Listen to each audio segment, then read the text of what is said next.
to go to our panel, which is going to be discussing where are we going into the future, virtues developed through work. Lawrence Alvarado is going to be introducing our panelists and also will be moderating the panel. And Lawrence came to the Bush Business School in 2015, bringing 30 years of business and entrepreneurial experience to the students at the Bush School. 10 years prior to that, he was an investor and an advisor and entrepreneur in multiple organizations and multiple industrial groups. Prior to that, for 13 years, he held several leadership positions in KPMG, including being managing director of the Middle East. And prior to that, he was an Air Force officer and pilot, and he earned his master's degree at Troy State University during multiple deployments abroad, basically helping our country. So, Lawrence, if you would take it away with our good panelists about where are we going into the future, virtues developed through work. Absolutely. Thank you, Father. Appreciate it. Thank you very much.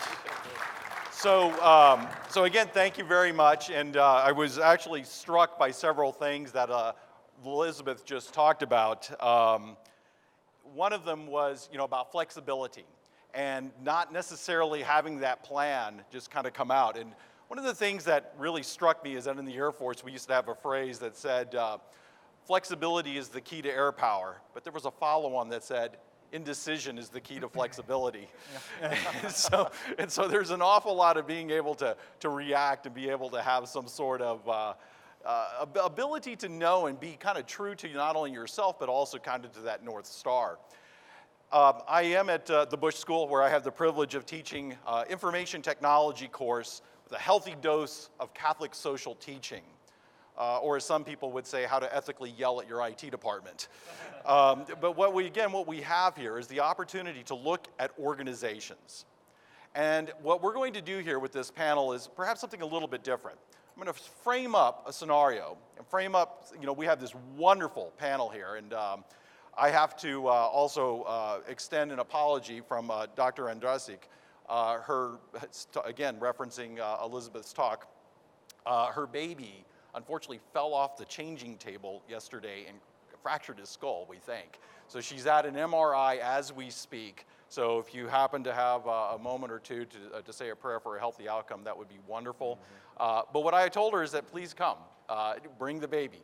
And I think it would just be a wonderful opportunity to show that work and life do indeed balance out. And I thought it would be very appropriate per Elizabeth's talk. But what we have here are not only international businessmen and practitioners and professionals, they all bring a perspective of the organization. And if we think about the organization as that wonderful container of solidarity and subsidiarity that contributes to the common good, that at its core contributes to human dignity, because through work, as we've heard in so many different speeches, so many different talks, through work, we allow the individual to have that appropriate allocation of their talents matched to that work. And again, it was inspired by what Elizabeth was talking about, is that how do you actually go and grow the firm, go and grow the individual, but go and grow the human dignity? So what we're going to talk about here, again, we're going to start with Phil Sotak, who's, again, an international businessman, has a wonderful opportunity to have started businesses, not only domestically, but internationally. John Almendas, who's, again, a professor extraordinaire over at ESA, has written extensively about the community of persons, about how organizations are coming together. And of course, our own Brandon Vaidyanathan. Did I get that right? Sure. All right. Brandon V on the drums, ladies and gentlemen.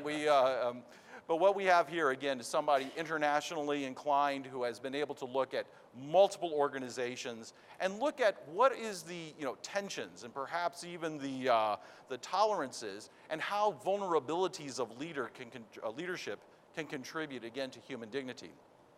If Patricia shows up, we were actually going to talk about space and how space can influence not only human dignity, but also the outcomes of productivity and the outcomes of all of those virtues that we've been talking about. So again, the idea here is about 4 to 5 minutes for each of the speakers, and then we're just going to, I'm going to channel my inner John McLaughlin and shout out issues, and we're going to go ahead and go through it. So, Bill, why don't we go ahead and start with you?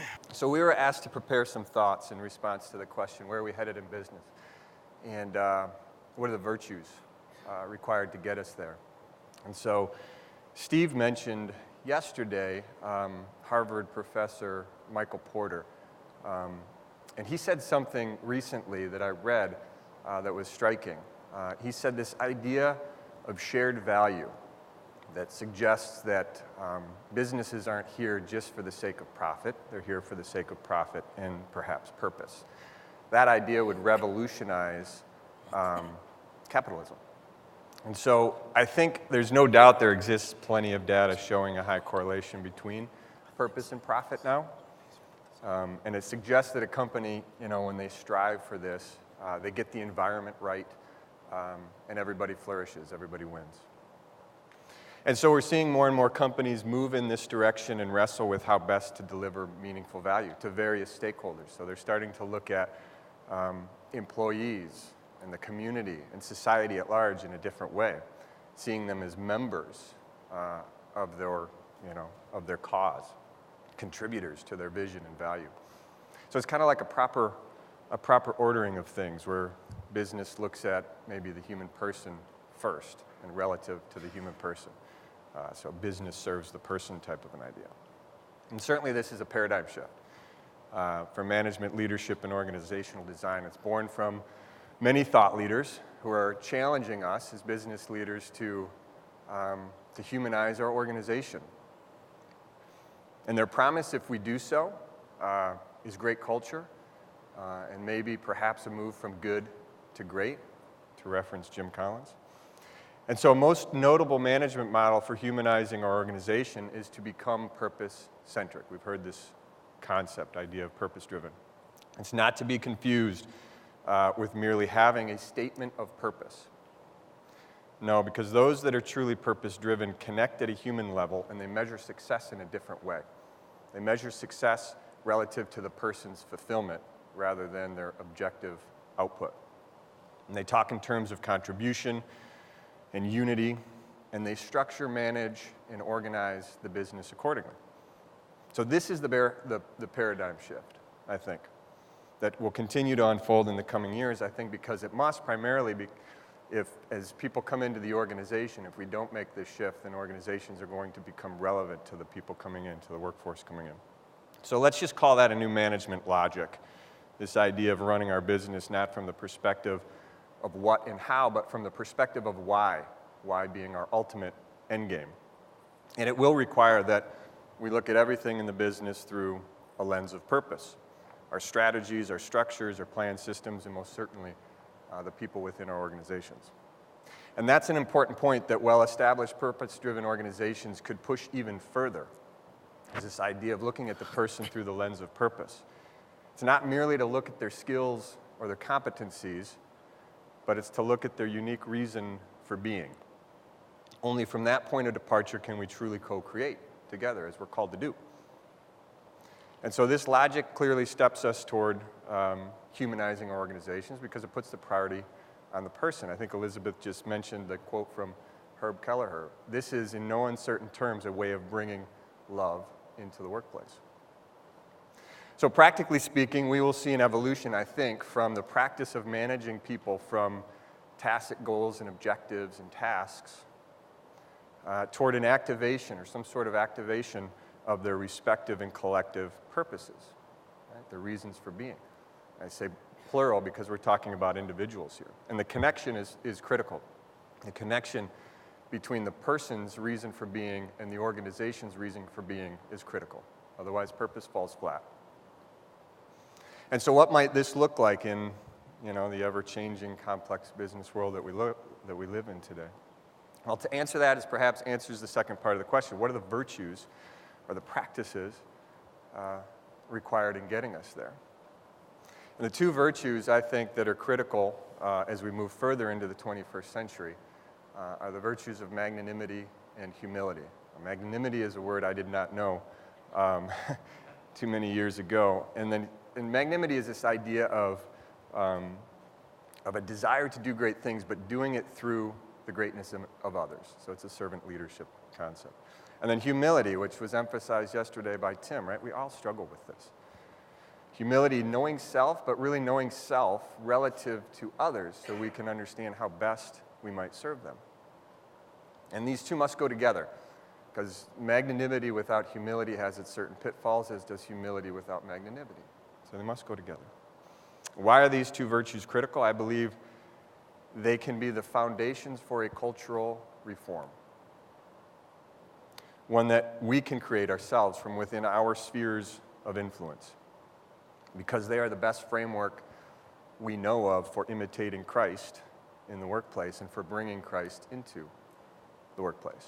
So these two virtues not only help us to live out the first two commandments through our work, but they are a framework for answering the highest of purposes, a purpose with a capital P, call it, our collective calling, which is love God and love people. And so if we are called to create a community of persons unifying the parts of the body, then it must be understood to come from within each of us. That's to say, the purpose of an organization is actually the expression of each person's purpose within the organization. So that's what we want to align. That's our end game. In a sense, the person is our end game and everything else is simply an output. So the obvious big opportunity we all have here is that we can do this. We can create these high-purpose environments where people can respond to their calling, can give of themselves freely in the workplace, and ultimately establish a higher level of relationship with those around them. That was John Paul II's call to action for all entrepreneurs, and his recipe, so to speak, for a higher level of communion in the workplace. So to enter this opportunity, to embrace it with consistency and conviction, and to find perhaps that sweet spot of purpose and profit in our organizations, we will need to be both magnanimous and humble. That's my... Great, thank you. Yes, please. Oh, thanks, brother. So wonderful. That was very insightful. Thank you very much. And I wanted to continue along the same lines. And in my talk, I'm going to be addressing some of the, starting with John Paul II, one of the things that first struck me when I was started to read Social Doctrine of the Church, this idea that the purpose of business is not simply to make a profit, but its very existence as a community of persons, right? So this is something that I think different trends that we see now are highlighting that point, that companies are also a community of persons. And I think also, I'm going to be talking about some of these trends and making a connection also with a common language that we have. Of course, most people here are Catholic, practicing Catholics, but it's not necessarily something that we bring into our sleeve, that we talk about Catholicism often in the workplace. And this common language that we have with them, that I will be addressing here, gives us also an opportunity to make a very positive impact in the culture of our business. So the first thing connected with this community of persons is how that is how often do we hear now about purpose within our organization? This is a trend that you have also highlighted. It is a trend that we see that is very, very, very present. And just to make the point more clear, like one of the things that recently the CEO of BlackRock, Larry Fink, many of you have probably read this, he said, addressing a letter to all company CEOs, he said, "Society is demanding that companies, both public and private, serve a social purpose. To prosper over time, every company must not only deliver financial performance, but also show how it makes a positive contribution to society." I mean, if you think about it, this is striking. This is the financial sector is like the largest investor, making a point that you companies have to have a social purpose beyond making money, right? So can you think of it as like the finance, being like a force for good in society, right? This is sort of what we're hearing about here, a force for good. So where will things end up, right? So there's other you hear also about impact investing and other trends where you see finance actually entering into this fray. But then you also see other CEOs taking a stand on issues that have immediately nothing to do with their proper business. Like yesterday, we heard about David Green talking about freedom of conscience, right? Hobby Lobby. Dan Cathy of Chick-fil-A entering into the fray or into the battle about marriage. So it's not simply about thinking about the company from within and whatever is interesting to our shareholders, that's what we do. There's broader concerns also about broader society, which I think is a new trend, it's an interesting trend, and it's something that we as Catholics as well have to be present there and say, okay, what is it that we in our companies do to contribute to society more largely? It is a factor, and it seems that society is giving more attention to that factor, making a positive impact to society. So it's part of that shared language. Another key trend that I see is how we are becoming to see more and more clear that what most contributes to the creation of wealth is actually the human mind, right? It's ingenuity.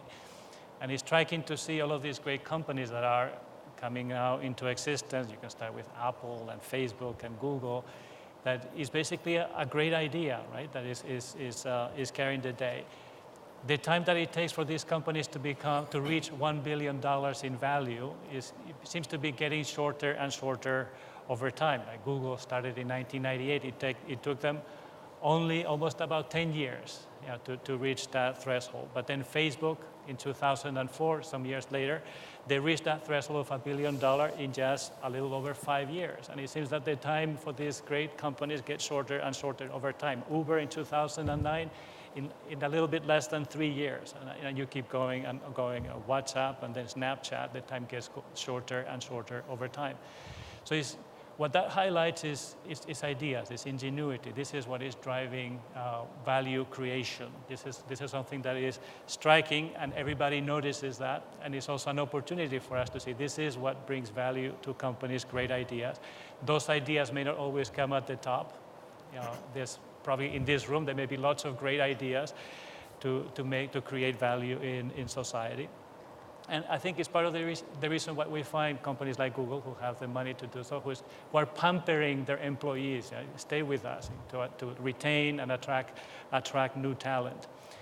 And we see also many companies that are also very innovative and trendsetters that are treating everybody equally, right? So the partners of this organization, regardless of how much they contribute this year to the bottom line, they get paid equally. And whenever they receive high profitability, they also share their profits equally. So there's the sense that you stand not because of your rank in the company, but because of your ideas, and that's the value of the person, right? That's something that we see that is a trend, and I think it is also interesting. So it's part of the common language that we as Catholics share with others. The people are important. Are we building people? Are we attracting the right people for our organization? Another interesting trend that I see is maybe not so much only focusing on people, but focusing also on great teams. So that we innovate when we make also decisions, when we see collectively and we improve on each other's thinking because we work together very well. That's very good for innovation, and that's very good for learning in organization. And that is also what seems to be creating more and more value.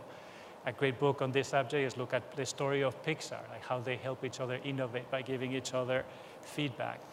And you see that now even more when you consider that the environment is constantly changing, and now you need very adaptable and agile organizations. Given the volatility and the uncertainty of today's environment, you need everybody thinking, and you need everybody to contribute to the thinking of everybody else in the organization so that they make very fast decisions. I mean, a great example of this I saw in the company Haier, a Chinese company that they make white goods, household appliances, and now they also make televisions and phones, etc.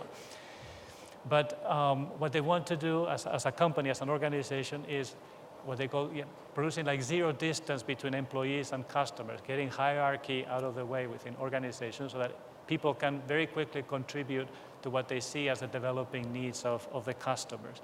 Right? So a company that is creating great teams, self-managed for the most part, great teams to better adapt to the needs of the customers and evolve continuously, right? So it's a community of increased interdependence in organizations. That's something that we're seeing. And lastly, I want to emphasize also the inclusion seems to be a very important value that we see in organizations, which might be very important if it's true, which it seems to be, that is very true, that because of automation and artificial intelligence, many jobs, at least in the short term, will be redundant. And so what do we do to include into our companies people who are in the peripheries of society? And you see some interesting developments there. So SEP just recently was saying that we would like that by the year 2020 that we will have like 1% of our employees who are actually autistic, right? So the people who have been marginalized in society, not being able to find good jobs, and yet they have some capabilities that could be actually quite useful for organizations, and creating an opportunity for them could be also a win-win. Another example is Wegmans, right? It's this company whose CEO was approached by the mayor of Rochester and say, listen, in New York, we have a lot of problems in this community with high school dropouts. What can you do to help us address that problem? So they create, a business model that incorporates that need in society and actually create win-win situations as well. So community, but also a community that is not exclusive, that is also incorporating others, and I think that's also a very positive trend that could be very useful for us. So can we bring community into the workplace in ways that we create win-wins as well? So Great, thank you. So great points, thank you. Over to the podium there. Good morning, thank you all for having me. It's really an honor. So I'm a sociologist, and I study organizational cultures in business and in science and in faith communities. And I study how these cultures emerge and then what effects they have on the people who inhabit those organizations. And I look at workplaces as institutions that form us as well as deform us, right? And this happens less often through the formal values that an organization professes, and more often through the hidden curriculum into which people are socialized in that organization. So I'll give you a few examples of what I mean by this. So for one of my books, I interviewed more than 100 corporate professionals in India and the Middle East who are all working as middle managers in Fortune 500 companies. And I was surprised to learn that they described themselves as mercenaries. Okay, so they would tell me, I'm not loyal to the company, right? I'm loyal to the cash. The company doesn't care about you, so why should you care about the company? Right? These are folks working in major global firms. I mean, IBM, Dell, Accenture, HP, et cetera. And the company's formally espoused values were all the same lofty ideals you hear everywhere. We value integrity, we value quality, we're a family, right? But when you spend time with the leadership in these organizations, and I did ethnographic work and was there for a couple of years, you see these leaders rolling their eyes at this, okay? They know that really to succeed in this organization, you gotta suck up to this guy, you gotta stab this other guy in the neck, right? That's what it takes to get ahead. That's the nature of the game. You don't like the game? Go become a social worker. That's what they tell me, right? So this is the hidden curriculum you pick up in a lot of organizations. And these professionals work in a toxic environment of what I call apprehensive individualism, right? They believe you should not trust anyone here because everyone's just trying to climb the ladder, right? They're themselves just trying to protect themselves. So you dare not be vulnerable in any way, or people will take advantage of you, right? So you start planning your departure from the company the day you arrive. Right? You want to stay a couple of years so it doesn't look like you're flaky on your resume. But if you're in a company 10 years, people say, what's wrong with you? You're stagnating. Why are you still here? Right? So work as such had no meaning for these people. Right? It was purely a means to an end. And even for the committed Christians and Catholics there, they saw their primary vocation as being to their families and to their faith communities. But work was just something you do to provide for your family, just a means to an end. No sense of work itself as a vocation. Now, I want to contrast this to another book that just came out this year called The Culture Code by the journalist Daniel Coyle. And he studied a number of high-performing organizations across a variety of sectors, corporations, army units, medical departments, and so on. And he found three characteristics of these high-performing cultures. First, safety. You feel safe. You feel at home in these organizations. You feel a sense of belonging. You can let your guard down. Right? Meanwhile, the people I studied felt deeply afraid and unsafe. They'd say, I don't try to get to know anyone here because I don't want to be betrayed. Plus, it'll be easier for me to leave when I move on. Right? And this idea that you are going to move on is taken for granted in these organizations. I interviewed the HR director of a major global firm And at the beginning of the interview, he complained about the high rate of attrition. And 10 minutes into the interview, he was telling me, well, 3 years from now, I'm hoping I'm going to be at this other firm in this other city. Right? Didn't even recognize the irony at all. It didn't even occur to him that there was a problem there, right? So, but this is a deeply ingrained sense of this is how the game is played here, right? So everything from the policies to the interactions to the aesthetics, the use of space in an organization can communicate to people either that you matter, you belong here, you are a person of worth, right? And I think that's what can create a culture of fearlessness, like as we heard at Southwest. Or it communicates to you that we don't care about you, you're expendable, okay? And this is what creates the toxic mercenary culture that I've seen. Second, so that was safety. Second is vulnerability. The leader in particular has to be vulnerable and to be willing to admit, I screwed up, to be willing to take the flak. And people need to see leaders embody the virtue of humility. People think that it's trust in an organization that brings forth vulnerability, but Coyle argues no, it's vulnerability that creates trust. Unless you have people who are willing, leaders in particular, who are willing to be vulnerable, you can't create trust in an organization. But in the organizations I studied, it was just the opposite. Leaders felt they always had to appear in control. You could never let your guard down. Don't let anyone see that you're not completely in charge. Otherwise, you're expendable. Third, purpose. And Phil and John have both talked about this already. The organization has to have a really clear sense of purpose, not just the sort of mission statement, right? I mean, a real sense of why do we exist? What are we really striving for? Why do we matter? Okay, and to communicate, here's why we're doing this, and over-communicate this to people across the organization. Here's why your role matters. Here's how your contribution is crucial for us, valuable to us. You look at a team like San Antonio Spurs, right? So you have coaches who are able to do this exceptionally well, but a lot of organizations don't do that. Instead, what you're seeing, and this is another trend, is a proliferation of jobs that are simply window dressing. Okay, you hire a vice president, and everybody knows that a vice president needs 3 assistants, because that's what all these other companies are doing. So you end up with a bunch of jobs where people have to figure out how to do some make work. The anthropologist David Graeber has written a book on this called Bullshit Jobs. These are jobs where people feel, if my job didn't exist, it would make no difference at all. Okay, the organization would function just as well, maybe better. Okay? And so, I mean, he put out this essay a few years ago, and he got thousands of responses with people saying, yep, that's me, that's my job. And they're overwhelmingly white-collar jobs, not blue-collar jobs. The people in administration and law and finance and HR, they know that their job is just a waste of time. Okay, and that's an undermining of human dignity, right? It points to the fact that people want to work, and they want their work to have a sense of purpose. So we really have to take seriously the question, what kinds of organizations and organizational cultures do we want to create? Right? What are truly flourishing and healthy organizations? What do those look like? And the future we need to move towards is one in which we acknowledge that recognizing the dignity of persons means recognizing their unique creative capacity and desire to contribute to a higher purpose and harnessing that. And this is not just liberating for the individual, but it can also create healthy and flourishing organizations. You become a better person as a result of spending time in such organizations, as opposed to turning bitter and burnt out and defensive. Now, the challenge I've been struggling with is how do you move from a toxic organizational culture that undermines dignity and virtue to one that cultivates it? And I asked Daniel Coyle whether the mercenary organizations that I studied could become the kinds of culture that he described. He said, no way. He said, you got to throw everybody out and restart. But I'd like to hope there's another way, and so that could be perhaps part of our conversation today. Thank you. Great. Thank you, gentlemen. So it really appears that we have a common thread running through here, and it's going back to those virtues and again, that the Catholic social teaching elements that we have all talked about, that we instill not only within the Bush School, but also within our practice. So the first question I have here, because there was all an element of subsidiarity. In other words, let's either eliminate, level. Let's try to instill a sense of entrepreneurialism at the large company, being able to eliminate the bullshit job or whatever the case is. So the first thing I'm going to do, and Phil, let me start with you. In order to get the worker more connected with the customer, I mean, how do you do that within your work? How do you do that within your company? Well, it starts with getting the person, first and foremost, more connected with themselves. So in our case, we do extensive workshops with everybody in the organization around an idea of personal mission.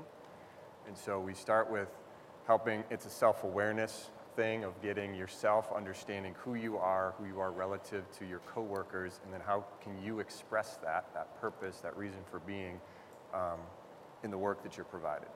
So you don't necessarily have to connect to the cause of the organization or to the cause of the customer's organization, but you do have to understand what your contribution would be relative to that, right? And so I can go into an organization, I can be very inspired by their purpose, but if I don't know what my contribution is relative to that purpose, and that contribution has to come from within me and my purpose, then like I said, it falls flat. So it starts with understanding yourself first, and then you can express that, whether that's with coworkers, the community that you're within your organization, or most certainly other stakeholders, customers, community, and all those things, right? Right. It's really an integrity thing, because you can't be one person here and then somebody else at the customer. The two-faced, right? The dual life, if you will. So we work first on understanding that within ourselves. Right.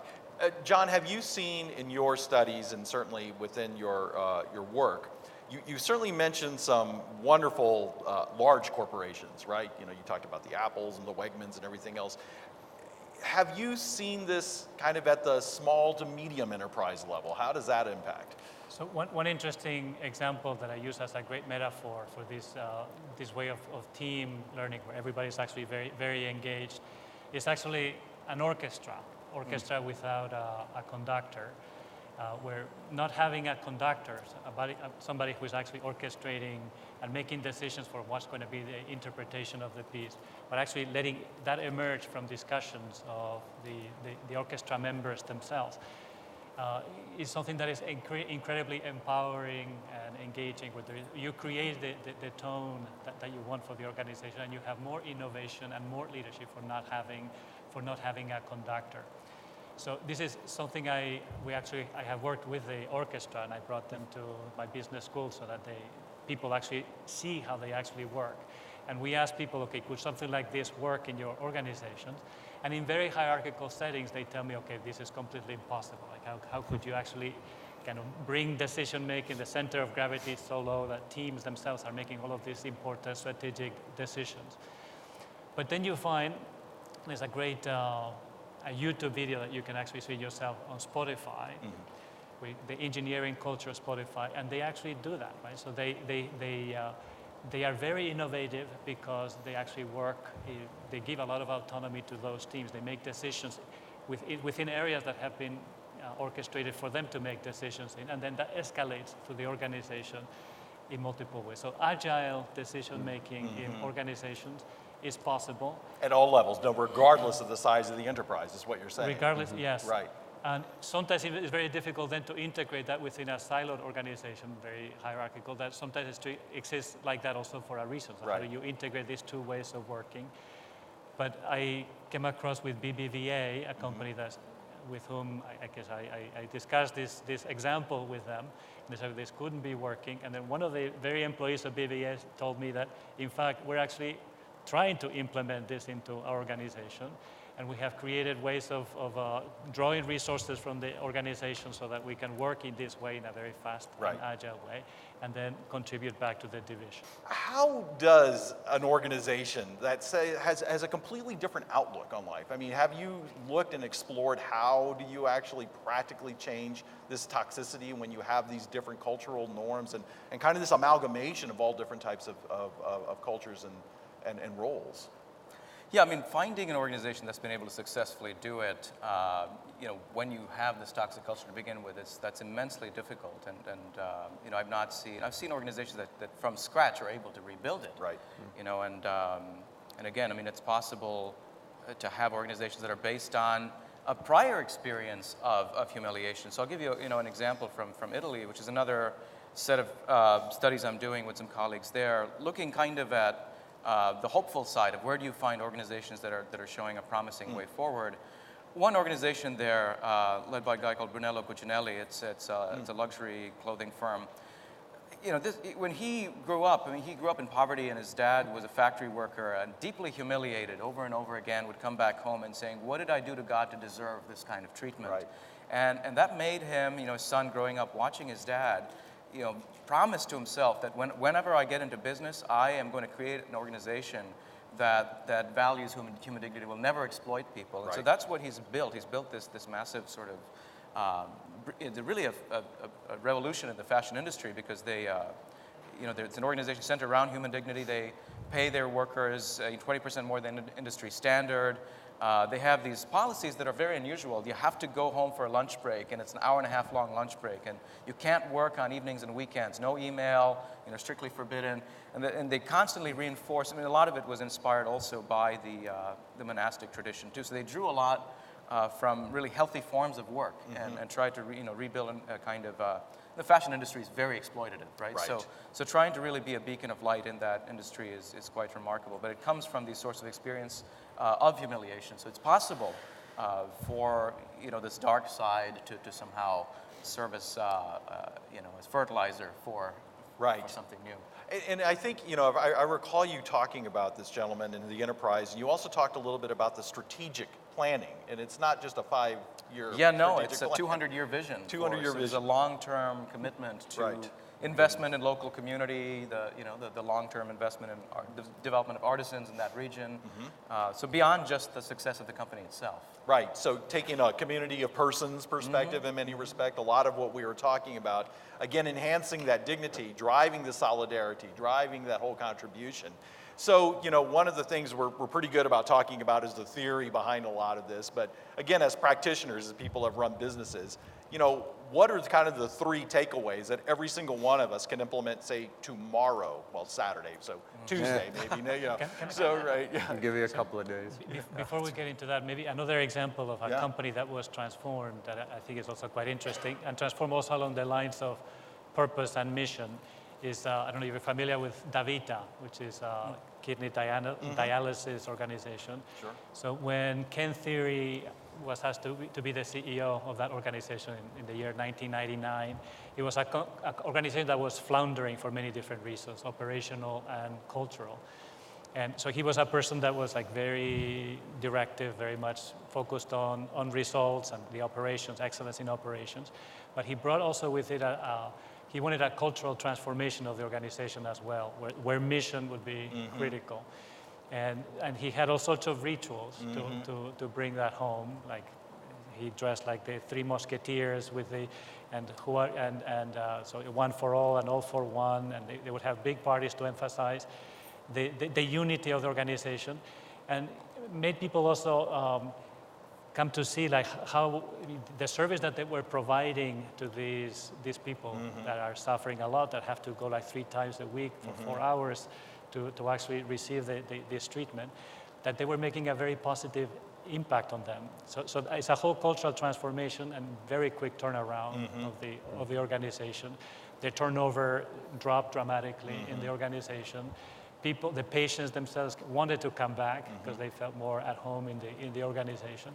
So it's interesting that creating that sense of purpose is also something that could have like very positive even business results as well. That's right. It has to be driven by the leader, which is really crucial, I Right. think, to see. And that's where the kind of resistance I see in the people I talk to. They say, our senior leaders are not going to do this. They're not going to even buy in. They don't care enough, right? So compare that to this example. Well, it's a huge difference, and it's simply, it also seems to be there's an accountability mechanism. We'll get to kind of the 3 points later, but if we think about sovereign wealth funds that control so many different things, whether it is within the Middle East or whether it's in China or Indonesia or whatever the case is, there's a different accountability structure. And I would argue that the accountability structure doesn't necessarily contribute to that subsidiarity or to the full, again, appropriation of your talents. So, let's kind of think about that in terms of the structure.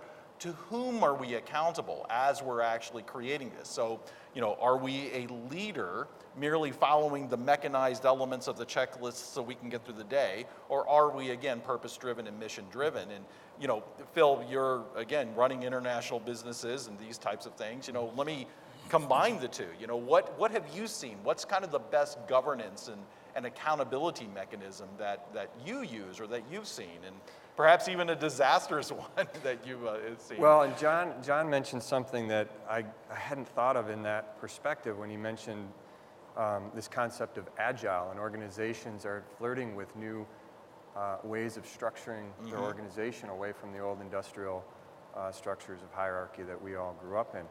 And that's that's a structure that gets close to the idea of subsidiarity, or there's opportunity there for subsidiarity to occur. Right. And I think that's a trend that we're seeing, and you're seeing organizations hire as one of them, Zappos. There's a lot of organizations out there that are starting to try to create these structures and environments that allow for these things, Right. that allow for purpose to happen, that allow for, in our case, subsidiarity and solidarity and some of those things. So that's interesting. There's not a formula out there that I could say is working, but back to your accountability question, we think about it if you just in your mind think of a triangle, and you have your organizational principles and values at the top, you have your systems and your processes on one side, and you have your leadership behaviors and practices on the other. Those 3 points of the organization have to have integrity.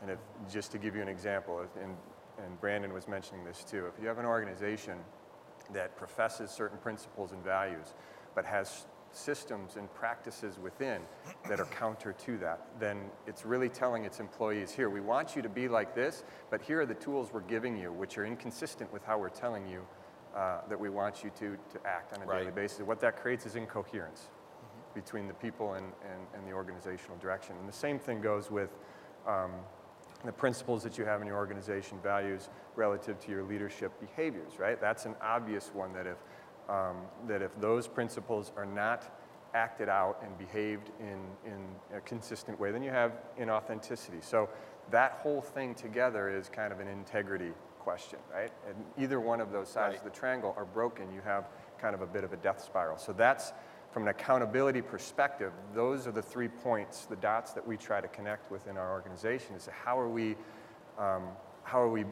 structuring this and behaving, and what are the tools and systems we're putting in place to do what we say we want to do and to be how we say we want to be. That's our accountability framework, I guess. Well, I think it's important, and then of course you have to have the policies, and you have to have the evaluations, and perhaps even the compensation that follows that. In terms of what you guys have seen, and John, you brought up a point about a company that kind of rewards everybody equally in certain things.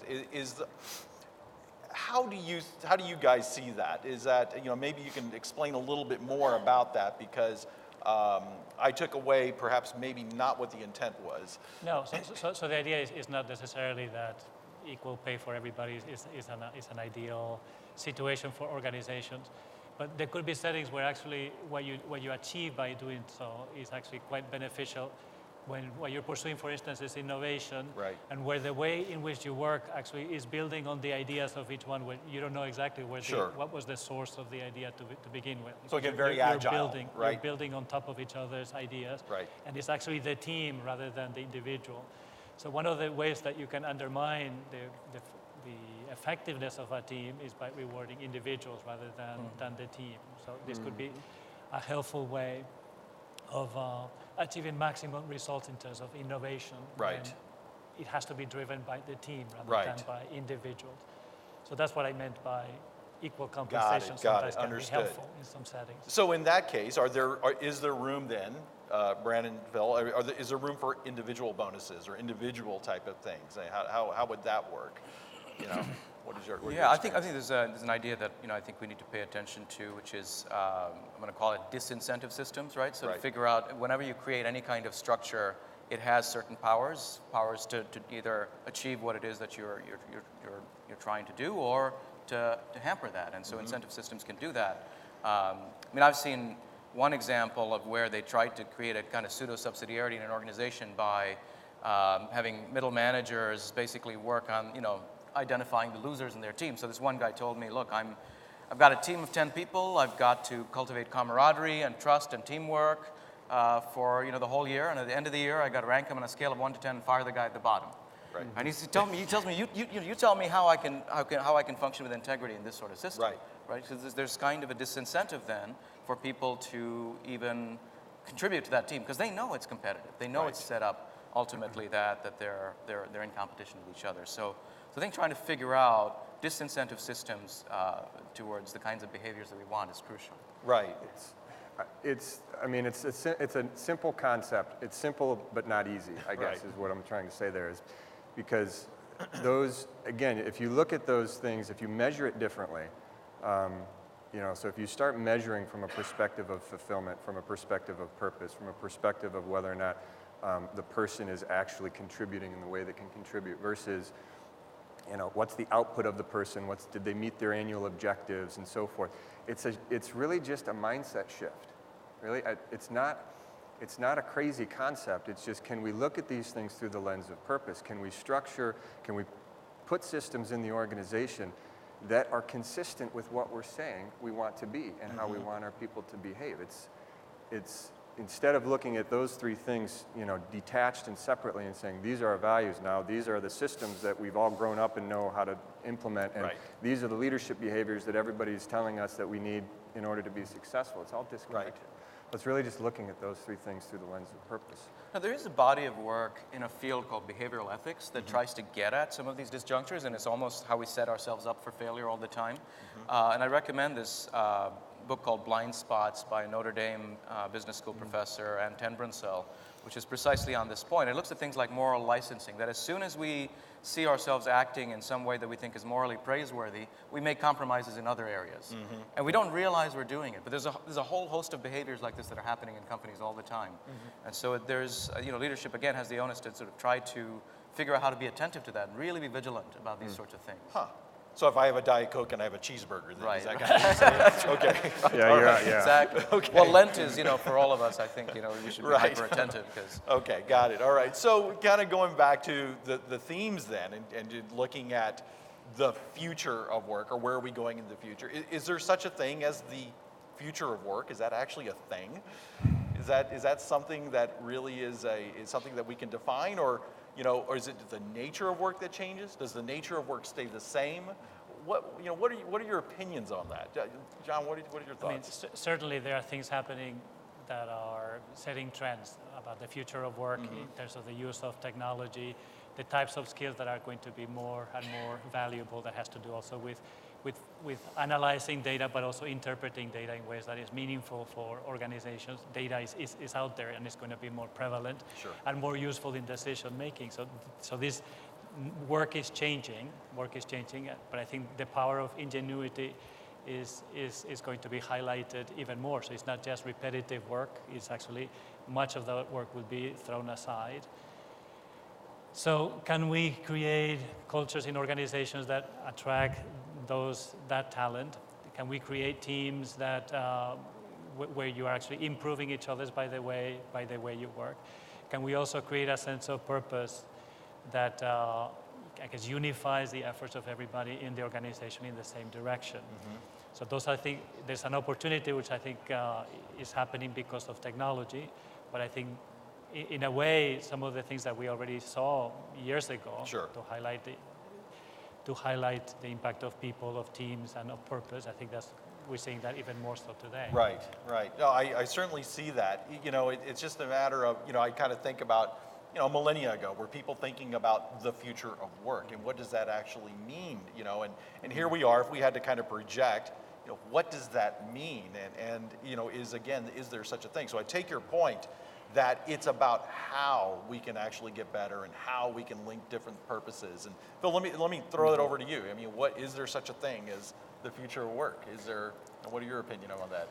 I would parrot similar thoughts. I've heard it mentioned that we're moving into an era out of the information age into the purpose economy. I've heard that stated, and I think there's some truth to that. And we talked about AI these past couple of days, and the idea of AI not replacing but enhancing the person. I think that's a really critical, again, framework to think about, is how are we enhancing the person as we move forward. And we went through the information technology, we're still in it, or the information era, and if we are shifting in, but we have, into the purpose economy, we have all this access to information, right? And so the power, the control and the power is really shifting from corporate powers to individual. And that's why you see the birth of entrepreneurship and everybody moving into this, because they have the ability to do that. And so I think that's a huge thing, that's a huge opportunity. I'm excited about that. But there's, you know, the AI and some of those things, I think we have to keep, you know, if we keep the focus on the person and that idea of those ideas and trends enhancing the person, I think that would be great. Brandon, is there such a, I'm sorry, John, were you going to say something? Can I add something to that? One thing Yeah. that technology is also doing is giving us the power to customize our offering to the individual, right? Yeah, that's true. So that's another thing, that the focus on the person can be also highlighted, the customer, right? Attention of the company towards the Oh, each so you can individual focus on the customer. uniqueness of Each the individual. person. Yeah. I mean, you certainly have that within the acquisition of data to be able to, you know, if you look at designer drugs, you know, pharmaceuticals, clothes, you know, those types of things. And, you know, so Brandon, you know, thinking about then large corporations down to that individual, the ability to contribute to the economy, is there such a thing, and if not, what would it take to get to a purpose-driven economy? You know, what is that? Yeah, so I mean, purpose is, I'm a little ambivalent about the term because whose purpose, right? And also which person, right? So I see the kinds of trends moving in, you know, at least a couple of different directions. One is what we've been talking about here, which is sort of a more humanizing, and by putting the human person as we understand it through sort of a Christian anthropology, someone with a dignity that they don't themselves invent or create, but one that is inherent to them, and that would sort of help reveal that, right? That's one possibility. There's another possibility where you can have a manipulative model of purpose, where purposes are harnessed, that people, that persons are, you know, they are whatever you want them to be, right? And you can manipulate them genetically in various ways and so forth. So there's that dystopian future as well that's still looming. And I think we really have to try to figure out how to invest in harnessing this first vision. There are places I see it happening where, in some of my work in Italy, you know, we really are trying to identify where is it that we find this kind of personhood being cultivated, and what does it take to do that? And we find these three patterns in the organizations we study. One is the nature of the relationship between the self and the other, between the boss and the employee, between the organization and the community, and it's one in which you've got the person with power, so the boss, not dominating the employee, but instead trying to initiate and nurture something in them and let them go. So you see organizations that nurture spin-offs, which is a very weird idea for a lot of us Americans, because we think, shouldn't you be imposing a non-competition clause? Right. And they go, no, we actually want these people to flourish. We take a bet on their dignity, and we think it's going to be good for not just the economy, but our society and so on. Now, this is Italy that's reeling from 2008. You know, they still haven't recovered. So there is this sort of long-term vision for how can we, as a society, really move forward. So that's one dimension. The second dimension is connecting past and future, and they try to innovate based on tradition, based on rootedness. So again, I think that's an aspect of human dignity we need to consider. We come from somewhere, Right. And again, it's hard for a lot of us in America to have that sense of place and you know, a sense of history. Right. And the third engine is the public and private. So realizing that we see this sort of economy of purpose stuff, right? So organizations need some public validation, right? Someone has to say, yes, what you're doing is good. It's meeting a real need in the world. But how do we assess that vis-a-vis the common good? Is this a real good that's being met, or is it the kind of good that pornography offers? Which you know, there are customers that want this, but is it really good, right? So That's right. Well, and it goes back to, again, are you know, what's more ethical, right? A nonprofit that's serving soup that's run horribly, or you know, a really well-run pornography shop. I mean, to your point, you know, and you're like, wait a minute. So you know, are you actually driving towards human dignity? Are you actually, you know, not only your intent, but the structure and the organization, the policies in order to kind of create that. So, you know, within our remaining time here, why don't we just kind of, again, let's get laser focused on the practical, and, you know, what are the one or two things, again, on Tuesday, that as we recover from our weekend, what are the things that are, you know, that we can start doing, you know, on Tuesday? You know, John, what are the one or two things? Well, one thing is certainly think of your job as a manager, if you happen to be one, to build people, to help develop people. So incorporate that as part of your mission, if that's truly part of what's driving the success of the organization, but also for its own sake. You know, build people, think of that as an essential part of your job as a manager. Think also of inculcating a sense of generosity within the team, and by first of all giving a good example so that you contribute to the work of others and help others also contribute to the work of the others. And lastly, on the point of making of impact and purpose, also connect people as closely as you can to what the company is providing its customers. So make the impact visible, right? So that there's lots of people who feel like cogs in the machine, and that's why their job has no sense of purpose. But the minute you see people benefiting on the other side from the work that you do, then that's empowering and that's a motivational push. That's great points. Thank you. Brandon.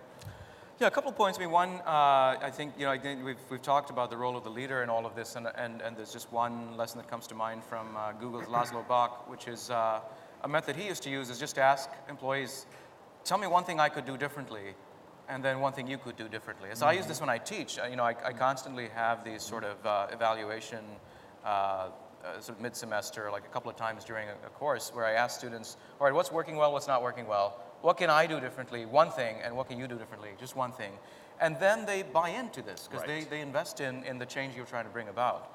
And then I think the role of community for leaders, I think, is crucial. So I can, in India, I'm trying to see if I can create a group of Catholic business people who have an accountability group to each other, not as a kind of careerist sort of, accountability. That's not like saying, have you moved to vice president yet kind of thing, but to sort of say, how are you better implementing Catholic social teaching, in the way you're living out your vocation in the workplace. So those would be two kinds of things that I would suggest. Great, thank you. Bill. I'll go even more granular a bit.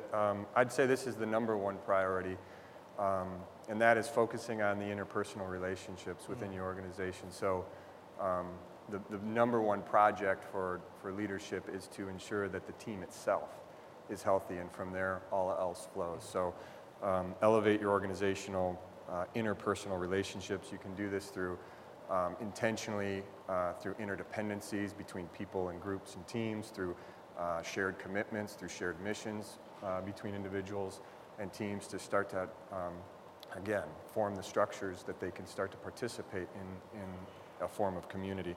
The second one, I think, is create a common language. We talked a bit about that, but around purpose and values. And we use heuristics in our organization. Example is that is like in the All Blacks. The Culture Code is a great book.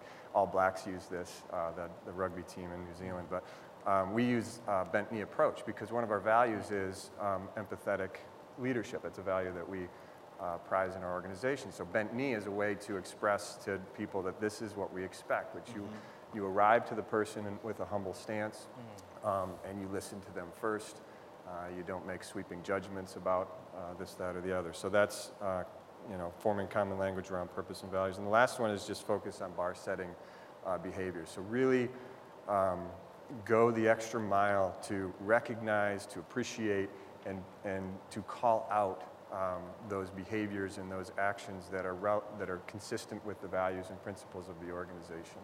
And a way that we do this is through highlighting the virtues. So everybody is unique. Everybody has certain pitfalls that they have relative to who they are and their nature. So we call out the different virtues relative to the values that we have in our organization, and we do that once a week. We'll have a little service award. We give $100. It's like so-and-so lived out this practice, and they communicated with a customer in a difficult situation in such and such a way, and this exemplified this virtue, and it was that connected to that value. And so connecting virtue and value can do that. So. Well, very, very good. Well, gentlemen, thank you so very much. Really Thank you. appreciate it. Great job. Good job.